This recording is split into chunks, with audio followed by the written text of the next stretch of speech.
Thank you, Madam Chairman. And yes, indeed, it is a good hearing. And I think that the witnesses see this is an area where there is a good bit of agreement. And picking up where Senator Ossoff left off, there is frustration with some of the big tech providers when it comes to the issue of privacy and security. And Dr. Cooper, I appreciate your remarks. One of the questions we ask is, who owns the virtual you? Who owns the virtual you, which is you and your presence online? And to Mr. White from Google, we are fully aware that you collect this information and then you monetize this information. And so the question is, why should we trust that Google will not use this information to further entrench this data monopoly that they have going? So, Mr. White, why should we trust Google to not monetize this information and to benefit from it? And will Google commit? Since you didn't want to answer Senator Ossoff's question, I'll pose it to you a different way.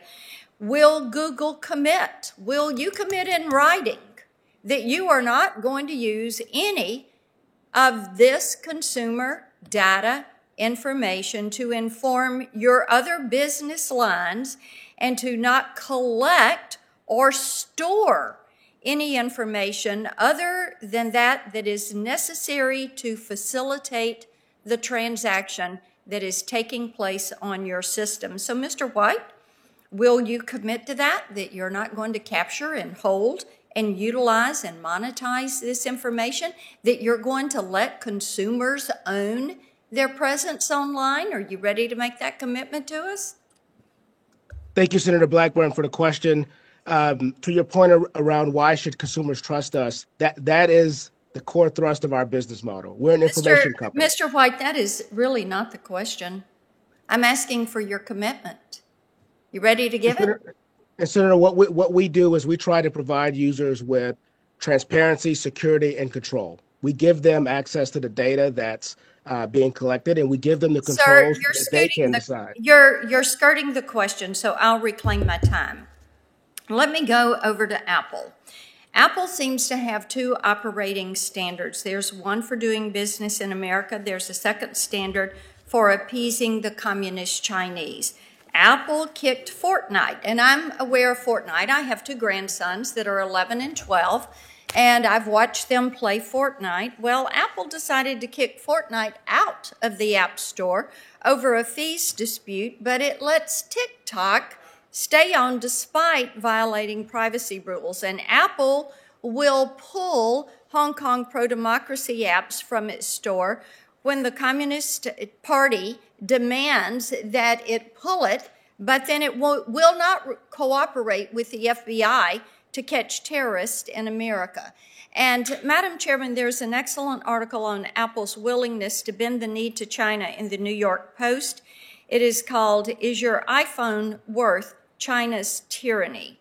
And I would ask your permission to insert that into the record. Without objection, it's on the record.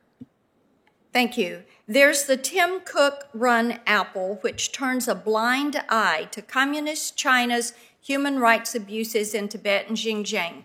Then there's the Apple of Hong Kong, run by Jimmy Lai, who is willing to go to jail for a publication that fights for democracy.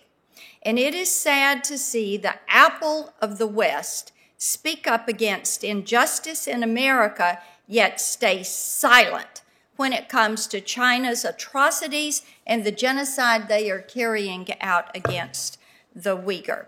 So this month, Apple is finally rolling out new privacy policies that claim to empower users and stop unwanted location tracking. And I'm concerned that Apple's privacy by design, as it's called, cannot coexist with turning a blind eye toward Beijing's behaviors. Last year, Forbes reported that Apple caught TikTok spying on users using the clipboard feature. Even now, TikTok is plotting ways to get around Apple's new privacy policies. Yet TikTok remains available to download in the App Store, putting iPhone users' privacy at risk. If Apple is imposing 30% for safety and security, does that mean Apple is also responsible for all costs related to breaches of safety and security on iPhones? Waiting for an answer. Thank you, Senator. We take privacy incredibly seriously here at Apple. We've embedded technologies and features over the last 25 years to ensure that all of our products respect your security and respect your privacy. That guides our own products. That also is increasingly guiding our third-party developers and partners to make sure that your information, understand who has access to it, and you have control over it. That's true here in the United States, in China, and around the world. Okay, so, all right, but still you are charging 30% for safety and security. So when breaches occur, which is my question, are you responsible for all costs related to breaches of safety and security? I was not asking if you took it seriously. I was asking for your actions. So you assume all of those costs? And then let me continue. Let me ask you this. Are you telling Congress and the world writ large that you are charging this massive sum because this work is very difficult and that you do it well, that you have extraordinary security measures? And if that's the case, why should you get all the money but not take any of the responsibility for the breaches of safety and security on iPhones and iPads? Senator, we've thrown open the gates of the iPhone to third-party development. And from the very beginning, we've had a model to support that in terms of charging a commission for digital goods and services that supports all the technology, resources, and other things that we pour into our developer program and to build the App Store. Part of that is security and privacy, absolutely. And it's something we'll continue to invest in and continue to work on. We now have a marketplace in which we have 1.7 million apps. 84% of them pay nothing. We are working tirelessly to create the best possible experience for both our customers and developers. Okay, I am running out of time, but thank you for the answer. Mr. Sine, I have a question to you that will relate to that. I will submit it to you for a written answer. You can ask him now. A few people. Oh, okay, thank you. Let me ask you, with Match, you all have an app. So how do Apple and Google use safety as a pretext for controlling what apps can or can't do in the App Store? And how do you see them selectively applying standards to disfavored apps? Because I can't get a straight answer from either of them. And I've been listening to the hearing in my office, and I have heard a lot of hot air and generalities and not a lot of specifics.